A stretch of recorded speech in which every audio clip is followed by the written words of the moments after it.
New 2026 regulations expose a fatal flaw in Red Bull's car after hidden data leaks. Red Bull's 2026 car just got exposed and it's not good.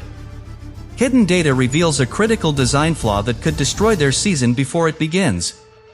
Early simulations show the battery system overheating under high-load energy recovery, a problem made worse by the new FIA hybrid balance rules. This isn't just a glitch. Fixing it means rethinking their entire thermal strategy, and rival teams are already planning to exploit it. Subscribe now, because if Red Bull can't solve this in time, the 2026 season could be the biggest shock Formula One has seen in a decade. Red Bull's plan for 2026 was bold: build their first fully in-house power unit in partnership with Ford and dominate a brand new regulation era. But just months before final homologation deadlines, confidential test data has surfaced showing a dangerous weakness at the core of their powertrain. The problem? A heat-load imbalance in the hybrid system that could undermine both reliability and deployment performance.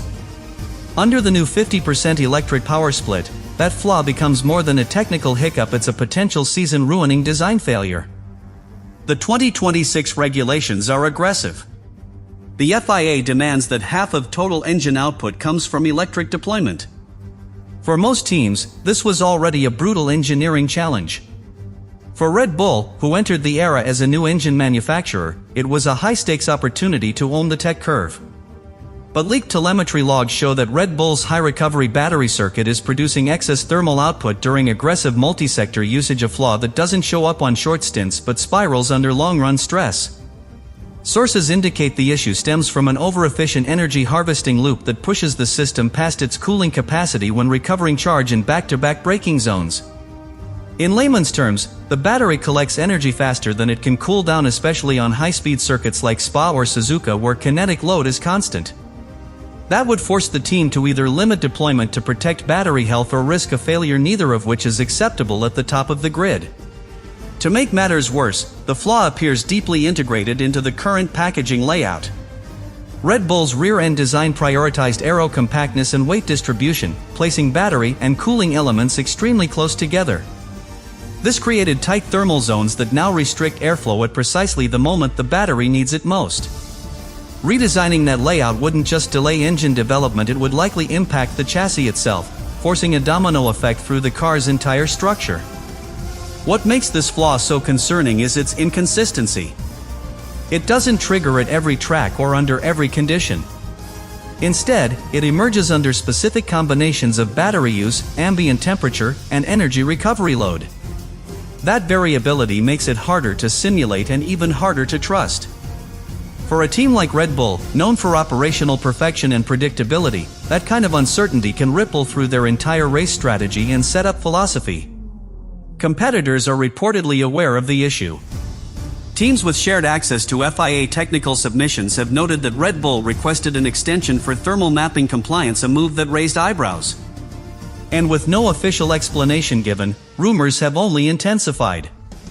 If this thermal imbalance isn't resolved before the final FIA homologation window, Red Bull may be forced to run a detuned version of their hybrid system in early races, a huge performance handicap in a regulation era built around electric power.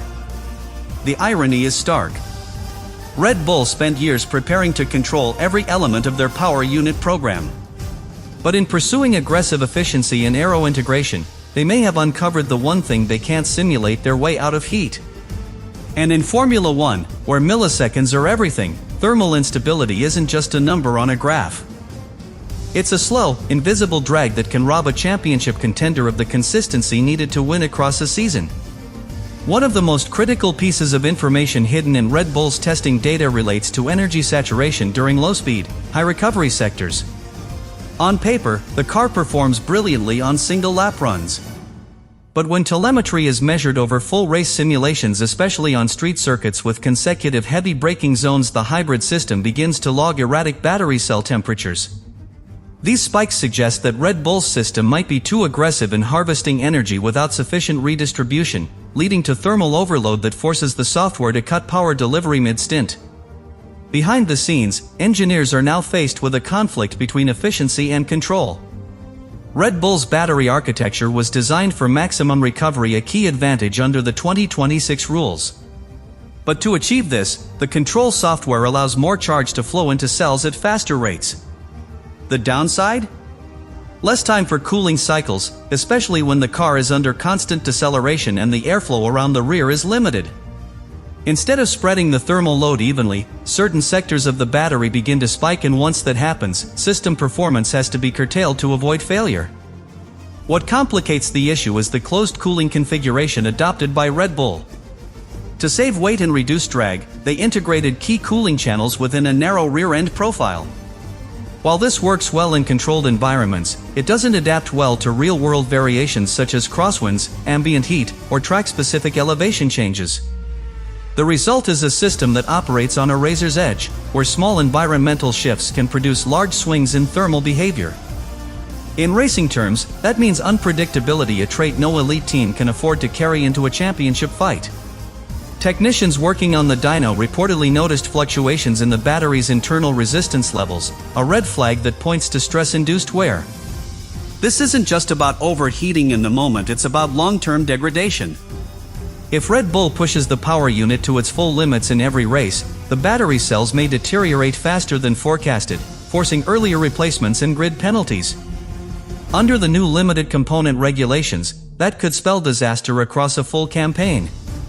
There's also concern about the sensor lag between temperature spikes and software reaction time. Current testing indicates a delay of several tenths of a second between a hotspot forming inside the battery and the control unit's corrective action. That delay might sound small, but in the world of hybrid systems, it's massive. During full deployment laps, that tiny delay allows heat to spike beyond safe thresholds, potentially triggering emergency power cuts or even shutdowns. It's a software bottleneck that needs urgent revision before the final homologation window closes. Internally, some engineers have proposed creating a passive fail-safe loop, where excess charge is redirected away from vulnerable cells. But implementing that would require a physical reroute of power paths and a change in the battery's internal architecture, a fix that could cost months of revalidation and force trade-offs in weight distribution.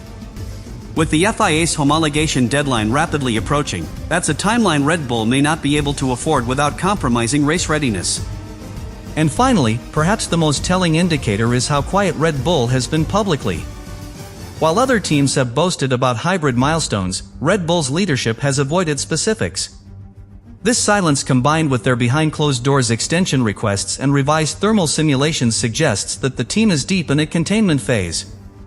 In a sport where optics matter, Red Bull's lack of media exposure on the power unit side may not be caution. It may be damage control. Inside Red Bull powertrains, the engineering team is now under immense pressure to design a fix without redesigning the entire platform. Their approach has shifted from performance first to stability first, a radical pivot for a team known for pushing every regulation to its limit.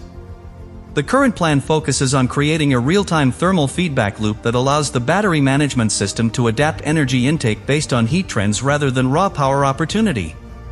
This means sacrificing recovery in the short term to maintain consistency over a race stint, a compromise Red Bull hoped to avoid entirely. At the heart of this rework is an effort to retrain the control software using dynamic load prediction. Red Bull is feeding thousands of laps worth of simulator and dyno data into machine learning models to forecast where overheating is most likely to occur. The idea is to teach the system how to deploy and recover energy based on patterns, not just inputs. This level of adaptive control requires a full integration of powertrain behavior, circuit characteristics, tire wear models, and even driver throttle sensitivity. It's bleeding-edge software development being executed under race-against-time pressure. To ease the thermal spikes without adding significant weight or compromising aero, Red Bull is also experimenting with microchannel cooling architecture within the battery casing itself. These channels allow coolant to flow directly through the cell array, targeting specific zones known to trigger heat spikes. It's a concept borrowed from aerospace engineering, now being adapted for Formula One, and it might allow Red Bull to preserve their tight packaging philosophy while extending thermal control capacity. If successful, it could become the blueprint for battery cooling under future hybrid rules. But not all solutions are mechanical or digital. Red Bull is also revisiting their race energy strategies, particularly around how drivers are allowed to use electrical boost throughout a lap. Instead of offering full manual override or pre-programmed maps, the team is building a layered deployment logic that dynamically adjusts output levels corner by corner. In high heat zones or on longer circuits, the system will deliberately underdeploy to avoid battery stress, then overcompensate in straights or cooler sectors. It's not just power management, it's energy diplomacy over an entire race weekend. Parallel to this, the team is also testing an external thermal buffering system integrated into the rear crash structure. This acts as a secondary heatsink that absorbs overflow from the main cooling circuit during overload phases. Though it adds minor mass, the trade-off is thermal relief during critical race moments, particularly in the final laps when ambient temperatures are highest and component wear peaks. It's a safety net in one Red Bull may now have to rely on if the root issue cannot be resolved before the season opener. In terms of packaging, there's no getting around the fact that Red Bull's layout is locked in. Major structural changes or off-the-table homologation rules prevent full redesigns once submitted. That means all fixes must be internal or auxiliary. Engineers are now working on heat insulation layers that can redirect temperature away from critical electronics without disrupting the carbon structure or aerodynamic profile. These materials are costly, complex, and difficult to test, but they might be the only legal path left to shore up reliability. The broader concern, however, is psychological. Red Bull entered 2026 as the favorite, a team that took back full control of its destiny with an engine project it owned completely. But now, with this flaw exposed, the pressure has inverted. Every delay, every silence, every limited media test day sends a signal to the paddock. Red Bull's aura of invincibility is under threat and rival teams smell blood. In Formula One, engineering problems aren't just technical, they're psychological warfare. And Red Bull now has to solve both at once.